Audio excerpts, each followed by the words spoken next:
ଏବେ ଆଞ୍ଚଳିକ ପାଣିପାଗ ବିଜ୍ଞାନ କେନ୍ଦ୍ର ପକ୍ଷରୁ ବଡ଼ ଖବର ସାମ୍ନାକୁ ଆସିଛି। ବଙ୍ଗୋପସାଗର ଓ ଆରବ ସାଗରରେ ସୃଷ୍ଟି ହେବାକୁ ଯାଉଛି ଦୁଇଟି ଲଘୁଚାପ। ପୁଣି ଆସୁଛି ଝଡ଼ ଲଘୁଚାପ।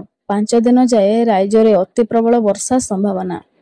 ଉଭୟ ବଙ୍ଗୋପସାଗର ଓ ଆରବ ସାଗରରେ ଏକ ସମୟ ସୃଷ୍ଟି ହେବାକୁ ଯାଉଛି ଦୁଇଟି ଲଘୁଚାପ କ୍ଷେତ୍ର ପ୍ରଭାବରେ ଆଗାମୀ 4 ରୁ 5 ଦିନ ଯାଏ ପ୍ରବଳ ବର୍ଷା ନେଇ ଆକଳନ କରିଛି ଆଞ୍ଚଳିକ ପାଣିପାଗ ବିଜ୍ଞାନ କେନ୍ଦ୍ର।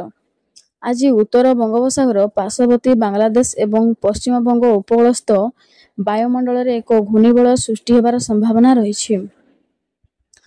ଫଳରେ ସକାଳ 8:30 ଯାଏ ମୟୂରଭଞ୍ଜ ଓ କେନ୍ଦୁଝର ଜିଲ୍ଲାରେ ପ୍ରବଳରୁ ଅତି ପ୍ରବଳ ବର୍ଷା ସହ ପବନର ସମ୍ଭାବନା ରହିଛି। ଏହି ଦୁଇଟି ଜିଲ୍ଲାକୁ ଅରେଞ୍ଜ ୱାର୍ଣ୍ଣିଂ ଜାରି ହୋଇଛି। 11ଟି ଜିଲ୍ଲାକୁ ୟେଲୋ ୱାର୍ଣ୍ଣିଂ ଜାରି କରାଯାଇଛି। ସେ ଜିଲ୍ଲାଗୁଡ଼ିକ ମଧ୍ୟରେ ସୁନ୍ଦରଗଡ଼, ସମ୍ବଲପୁର, ବରଗଡ଼, ବଲାଙ୍ଗୀର, ବୌଦ୍ଧ, ବାଲେଶ୍ୱର, ଭଦ୍ରକ, କେନ୍ଦ୍ରାପଡ଼ା, କଟକ, ଜଗତସିଂହପୁରକୁ ୟେଲୋ ୱାର୍ଣ୍ଣିଂ ଜାରି ହୋଇଛି। ଏହି ସବୁ ଜିଲ୍ଲାଗୁଡ଼ିକରେ ଅତି ପ୍ରବଳ ବର୍ଷା ହୋଇପାରେ। ସେହିପରି ଆଜି ସକାଳ 8:30ରୁ ଆସନ୍ତା ସକାଳ 8:30 ଯାଏ ମୟୂରଭଞ୍ଜ ଜିଲ୍ଲାର କିଛି ସ୍ଥାନରେ ପ୍ରବଳରୁ ଅତି ପ୍ରବଳ ବର୍ଷା ହୋଇପାରେ। ଏଥିପାଇଁ ମୟୂରଭଞ୍ଜକୁ ଅରେଞ୍ଜ ୱାର୍ଣ୍ଣିଂ ଜାରି ହୋଇଛି। ଅନ୍ୟ 15ଟି ଜିଲ୍ଲାକୁ ୟେଲୋ ୱାର୍ଣ୍ଣିଂ ଜାରି ହୋଇଛି। ବର୍ଷା ସମ୍ଭାବନା ଯୋଗୁଁ ପ୍ରବଳ ବର୍ଷା ପରେ ତଳିଆ ଅଞ୍ଚଳରେ ବନ୍ୟା ସ୍ଥିତି ନେଇ ରାଜ୍ୟବାସୀଙ୍କୁ ସତର୍କ କରାଇଛି।